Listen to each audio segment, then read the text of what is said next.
Hello, everybody. Welcome to this interview by Core Recruitment. Thank you very much for joining us today. Core Recruitment is an international recruitment company, and we specialize in mid to senior level appointments for exec and non-execs across all of business functions. Now, we're doing this leadership interview series to promote some positivity into the sectors that we operate within. And we're really lucky to be joined by some amazing business leaders who are going to be sharing a little bit about their story, a little bit about their business, and a little bit about their growth aspirations for this year. So sit back and relax for 20, 30 minutes and hope you enjoy. We've got lots of these articles and videos on our website, www.corerecruitment.com, if you want to watch any more of them. So welcome today, BOXPARK's Matt Snell. How are you, Matt? I'm very well, Christian. How are you? Very, very good indeed. Now, you've been with BOXPARK now for about a year. It's a brilliant business, one I really love. Can you tell us a bit about what attracted you to it? Well, it's not casual dining. Point one. So look, so listen. Anybody who has really truly run a business in casual dining over the last 5 years will feel what I'm saying there and will feel the fatigue that I was feeling. There's lots of people who pretend to have run businesses, and our industry is littered with people who pretend, make up their CV and pretend to have done stuff. But if you've been in it for the last 5 years, you know how difficult it's been. And when I sold my share in Gusto last year, I was determined to do something different.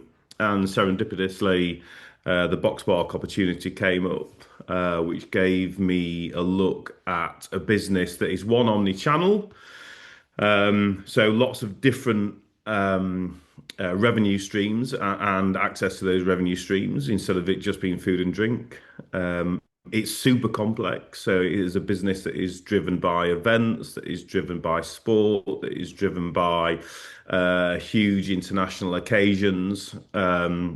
And to deliver all that, we're almost a marketing agency within our own business. So that was really interesting. And at its core, actually, it's a property business. We've got 200,000 square feet of space. We have almost 200 tenants.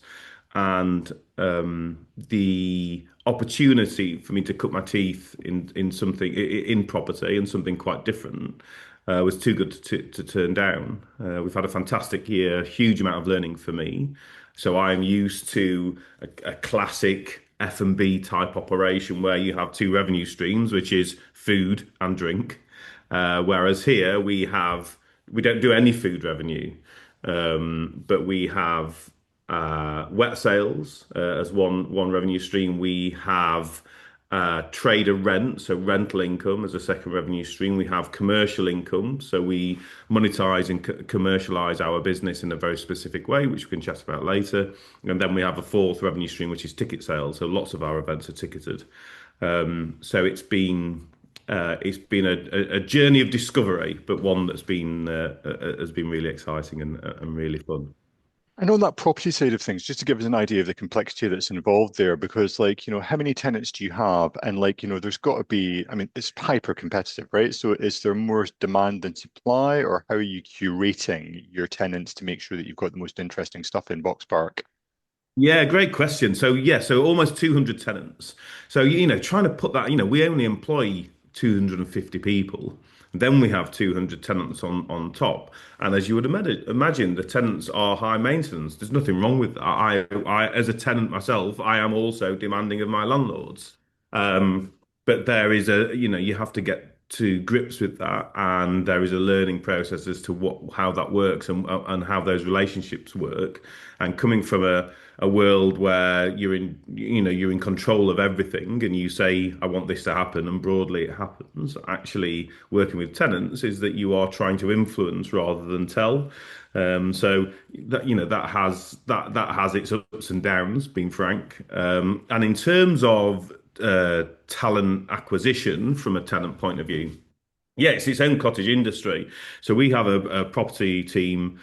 We actually split our business into two. So we have a wet business, and we have a propco. And so we have Matthew McMillan runs my propco for me. And so part of his remit is to have a team that is constantly recruiting tenants.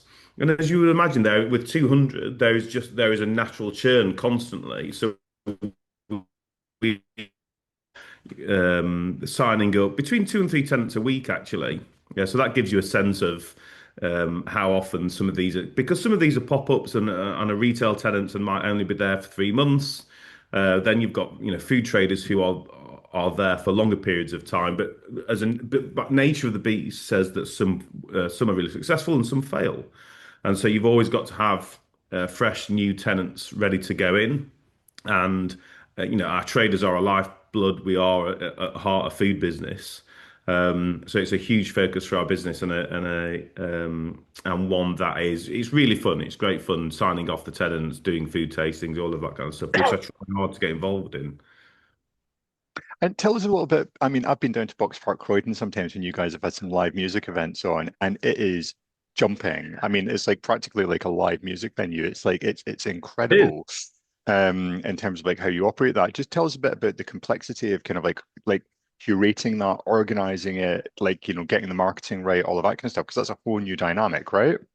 It is, and it's so it's what makes Box Park unique. So people will often try and put us, forgive the pun, into a box, and so they'll say, "Oh, it's a street food market." We're not a street food market. We do street food, but it's not the entirety of our business. People will try and pigeonhole us as a sports venue, and that we do sport. We do sport, but it's not the whole entirety of our business. Or people will say we're a late night urban entertainment venue. And that is really important to us, but it's not the whole of the business.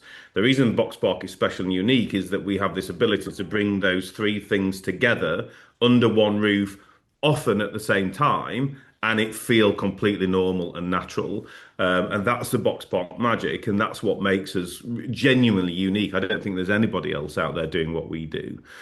In terms of curating events, very similar to the traders, actually, we have a full events team at HQ, but we also have events teams within our sites as well. So you could argue that the events team is almost 20 people strong, with a couple in each site, and then the HQ team as well. And that is its own living, breathing organism. So that you can imagine, we do 1,500 events a year. One organized, but to communicate that is a huge, huge challenge. It's something we constantly wrestle with.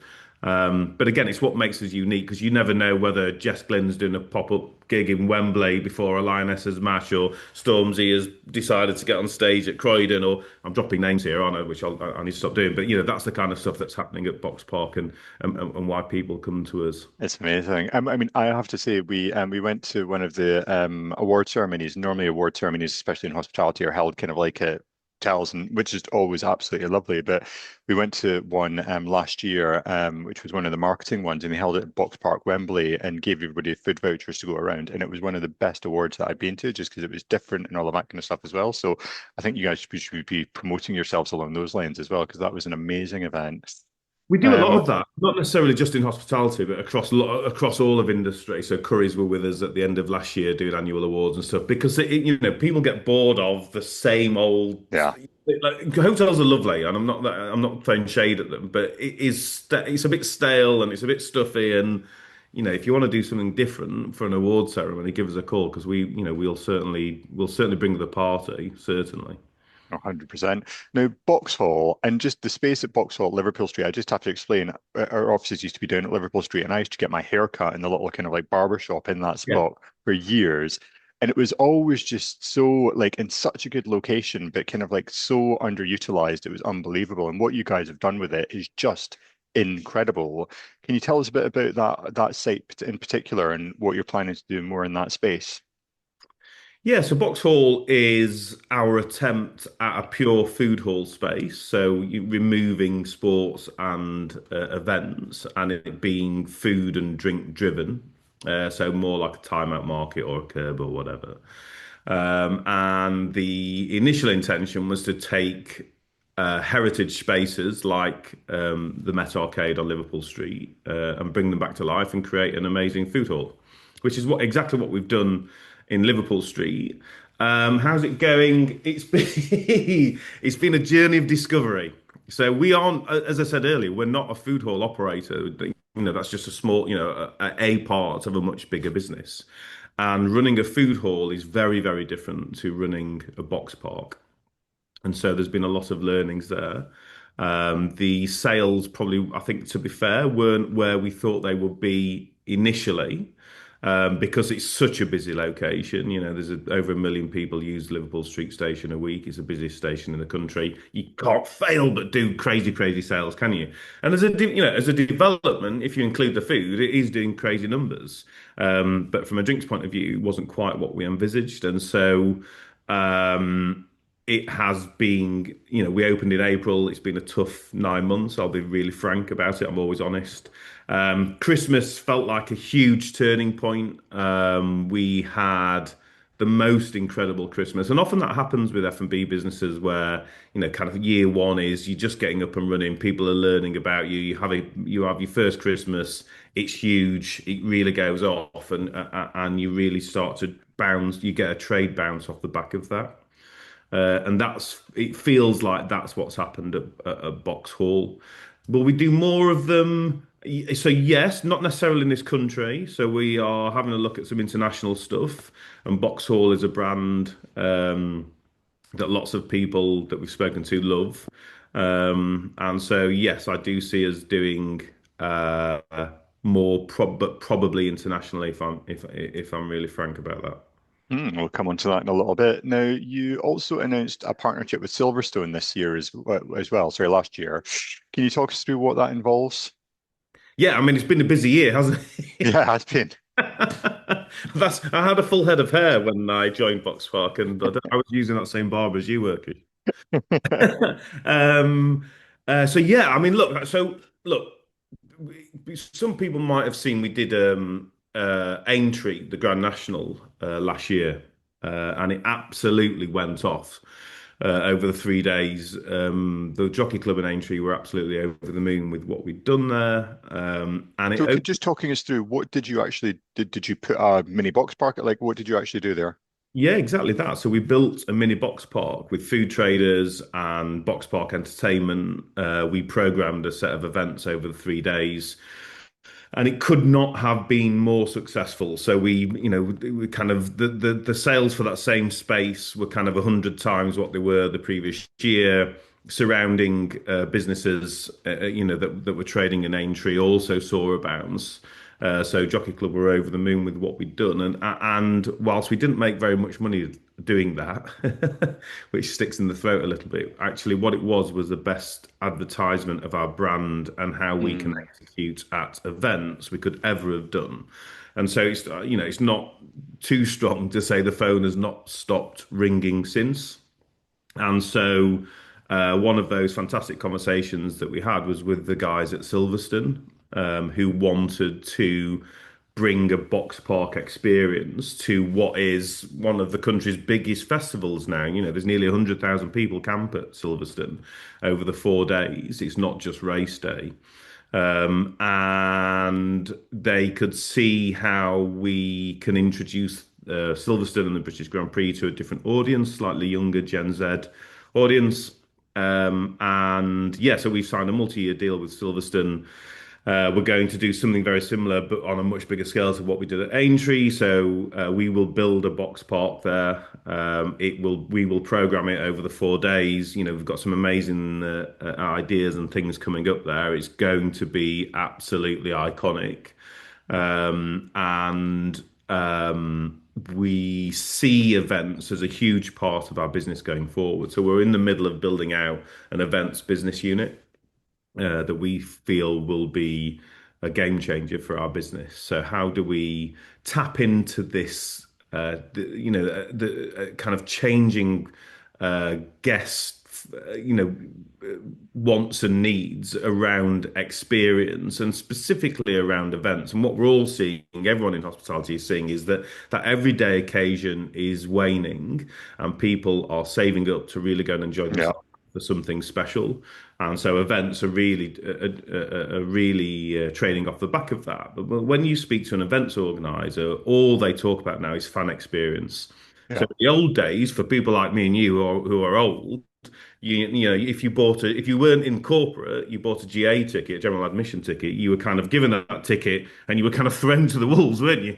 So, you know, you'd be lucky if you got a crappy burger and a warm pint of beer and and the main thing that organisers have seen is that people are going for the party. Aintree is a great example of that, where um, people go to Aintree not necessarily for the horse racing; they go for the party. It's a Yeah. place to be in, and nobody's at that. To do that, it sounds easy. It's not. Lots of people have tried to imitate and failed, and so we see that as a massive opportunity. So we announced Silverstone kind of towards the end of last year. We've got some more announcements to come, hoping to announce something in the next kind of 4 weeks or so with another big partnership, and we'll continue to announce stuff. We've got lots of conversations going on, but it will be mini box parks, mini parties within music festivals or iconic sporting events or horse racing, whatever it is. We think there's a gap in the market there, and that's something that we will aggressively pursue because it's great fun and it's a big opportunity. That's incredible. Now, when you talk about hospitality, Matt, I mean, like, literally face lights up, you get into it, like, it's incredible. What attracted you into the sector to start off with? Oh, crikey. Well, look, I've worked in the hospitality industry my entire life. You and I have worked together for 20 years ish. That makes me feel old. My first job was a bartender. In fact, actually, my first job was was as a glass collector when I was 12 in my dad's pub. So I grew up in pubs. My parents ran pubs in the 1980s. They're kind of classic mine hosts, getting glammed up every single night, whether it was a Monday or a Saturday, on the bar, and kind of you grow up around that, and it is in your blood. I did music technology at university, so I did try and get out, but kind of worked my way through. And then me and my wife had our first child when we were really young, so I needed a job and I needed a career and I needed a salary, and hospitality provides you with that, which is the most frustrating thing. Let's not get into politics, but it's the most frustrating thing that what we're seeing here is because actually the policies that the government are pursuing Yeah, are affecting the nature, the fundamental nature, the meritocratic, that's not the word, meritocracy. meritocracy of hospitality. I'm someone with no hospitality qualifications, no business qualifications. I started as a bartender, became a supervisor, became an assistant manager, became a GM, was an area manager, then I was an ops director, then I was an MD, and now I'm a CEO. And that is a story hospitality Yeah, should be telling, shouting loudly across the country and shouting in the ears of MPs because it is an industry. It is fun. It is, it's the best place. I really believe that. So yeah, what attracted me to it? God, I couldn't get away from it. I love that. And what did your parents always run pubs, or do they like, up until they?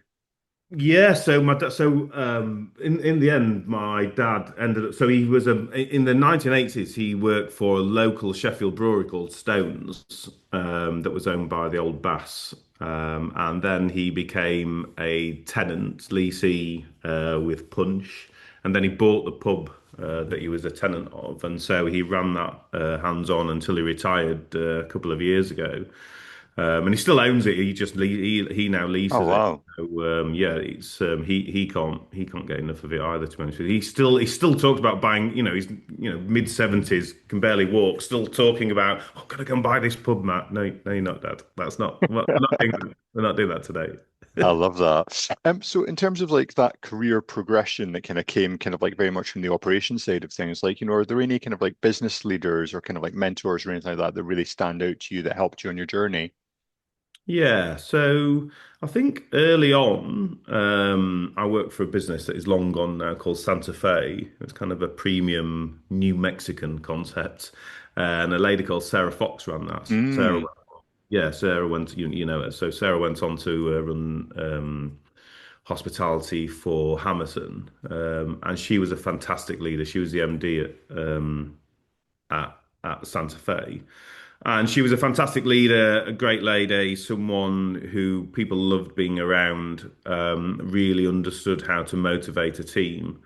Maybe not pick the right size, but knew how to motivate and lead. And I just got so much from working with her and started to understand how to create an environment in which people win and succeed. So Sarah had a massive influence kind of early on in my career. Kind of later on, I loved working with Simon Emily at Fuller's. He's a fantastic leader, someone unbelievably intelligent, amazingly astute, and has done such a good job over such a long time, becoming the first non-family CEO and now chair. Continues to lead that business, and is someone I do genuinely look up to. And then I think probably. Third will be James Horler. James has been a bit of a mentor of mine. He was instrumental in me getting my first MD role at Gusto, first proper MD role at Gusto. Helped and has helped me, several times since I worked for the Tasker, and is a great guy, and again, very very astute business leader. Excellent. Now, not every day is a sunny day in business, right? So, like, can you, we alluded to this a little bit at the start of the chat, but like, what can you tell us about, like, what your biggest failure is? I know failure is a hard word to swallow, but what your biggest failure is, and kind of like, what you learned from it. Oh, Krishna, crikey. Um, yeah, failure is a tough word because I try not, I don't like to use the word failure. So it's learning experiences, and you get things wrong and you learn from it and you move on. I think something that I was particularly disappointed with was that I wasn't able to deliver a sale of the Gusto business in the way that we had envisaged, a few years ago, and clearly left before any deal was done. And we got close a couple of times, really, really close. And I think in hindsight, we probably would do it different, if we knew what we knew now, and probably would have done a deal a couple of years ago. Um, and that's difficult it's difficult to take on the chin because one, it does feel like I did not deliver what I promised the board I would, and two, it cost me a load of money. Um, yeah, look, I think I think learned a lot from that, but ultimately, we were trying to sell it in a very difficult trading environment with hand grenades being thrown into the industry constantly by whichever government was in power at the time, and it did become more and more difficult. But certainly, it's something I look back on. I can't help but feel disappointed as to how that turned out. Palatine, who were our private equity partners at the time, were brilliant, and I can't say enough good things about those guys. But I think we would all say we wish it had gone differently. Absolutely, absolutely. Now, in terms of moving forward and in terms of technology experience, operations, like, I mean, everyone's talking about AI at the moment as well. Like next year, next 2 years, what are you most excited about? Oh, well, I mean, you've already mentioned it. So it's actually not I mean, we're on the verge. Oh, I don't know how much you know about it. I'm sure you know lots, but we're on the verge of AI or AGI, actually, artificial general intelligence, changing the world. And so AGI, if you don't know, it effectively allows artificial intelligence to rationalize, to think more like a human being. And that will completely revolutionize the working environment and kind of administration tasks, and we're literally on the verge of that, and that's coming in the next couple of years, and I think we are going to see the world change. I don't know whether it'll be for the better.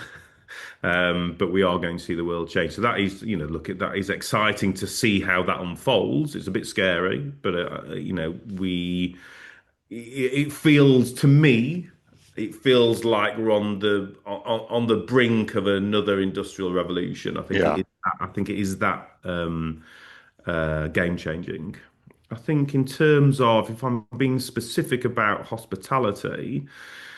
I think I've mentioned it already, but we are seeing a move away from the everyday and a move and guests focusing specifically on big occasions. And so that's a big opportunity for Box Park.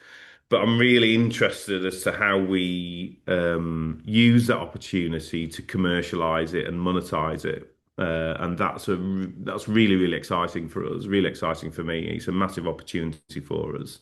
And I think that the more that we can lean into that globally, the more successful we'll be. And you'll start to see Box Park change quite dramatically over the next couple of years around what we do and how we work and where we focus and where we work. And so, yeah, some really, really, really exciting things coming down the road because of that change in behavior from guests. Excellent. Now, you've mentioned kind of like my next question was about kind of like next 5 years of Box Park. What does that look like? And it looks like growth in every direction that can possibly be thought of. So, if you can tell us first of all about the UK growth, and you've said the word global, international, all of that kind of stuff a couple of times through the chat. So there must be some plans there as well. So can you tell us about what you're looking at on both sides? Yeah, so look, building a box park is a very very expensive business, and it is very difficult to commit that kind of capital in the UK at the minute because of the amount of uncertainty there is, and a government that sways from one side to another. And so that does make me nervous around investment. However, globally, I think there are lots of opportunities and we're having lots of conversations. But if you were to ask me what Box Park would look like in 3 or 4 years' time, there will probably be three strands to it. So there will be a core UK business, Yep. which is Box Park and Box Haulers that we know as we've talked about, and that will be in growth, and that will be everything that we know and love about Box Park.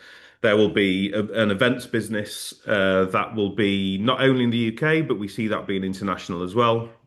And you will see if you go to major UK sporting events or major UK festivals, I'd like to think that there'll be a box park doing a box park type party at that event, whatever it is that you go to, and that might be mainland Europe, that might be the States, but it certainly will be the UK, up and down the UK, and that is something that we are aggressively pursuing, and there'll be more announcements around that coming over the next 3 or 4 months. And then the kind of third strand to that is international. So we are having lots of conversations with international landlords and international operators. Can't say too much about it because we're in the middle of those conversations. But if I was a betting man, and I do like a £2 accumulator, on a Saturday, I would say that, in the next 3 years we will have at least one box park open somewhere in the world, maybe America. And yeah, I think that's what you'll see happen with our business. So, you're right. When you talk about it, it can feel like we're doing so much, but we're trying to be very, very focused around those three core pillars: core business, events, international. That's the focus for our business. It is, it's a fantastic time to be at Box Park. We've got so many exciting things happening. It is non-stop. It has been a very, very busy year. It's not easy. Profitability is still tough, but actually the brand is bigger than the sum of its parts, and I say Mm. that a lot. And because of that, we are constantly having really interesting conversations with people because they want to be part of the Box Park brand and experience and party, and that unlocks lots and lots of doors and lots of conversations that really we weren't having in casual dining because it is quite one dimensional. And that has been the most fun and exciting thing about the last 12 months and will be for the next 3, 4, 5 years. That's amazing, Matt. Well, look, best of luck with everything. I mean, like, my God, I mean, we'll be watching kind of like avidly, but I mean, I can't wait to see box parks everywhere internationally. Didn't think that was the location that you were going to say to start off with, to be completely Uh, honest with you. Kind of most people go the other way or kind of yeah, I but know. I mean, We'll have those conversations, but yeah, but that's it. That's super interesting. But thanks so much for having the chat and best of luck with everything. thanks, Christian.